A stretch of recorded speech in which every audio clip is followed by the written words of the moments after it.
బౌద్ధ మతాన్ని స్థాపించింది గౌతమ బుద్ధుడే కానీ ఆ మతాన్ని ప్రచురించింది మాత్రం బుద్ధుడు కాదు.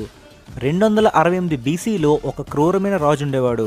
యుద్ధాలలో ఒక్క రోజులోనే కొన్ని వేల మందిని చంపేసేవాడు. అతనే అశోకుడు. ఇలా చంపుకుంటూ వెళ్తూ అతనికి హింస అంటేనే విరక్తి చెందింది. ఆ తర్వాత కత్తిని వదిలి బౌద్ధ మతాన్ని స్వీకరించాడు. అందరికీ చదువుని నేర్పించాడు. యుద్ధాలని ఆపేశాడు. శాకాహారిగా మారాడు.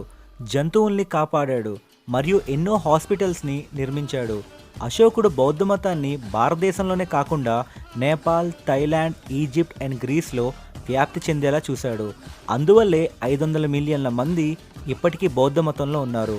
అశోకుడు ఒక యోధుడిలా చనిపోయేవాడు, కానీ బౌద్ధ మతాన్ని స్వీకరించి ఒక బుద్ధిస్ట్ మాంక్లా నిలిచాడు.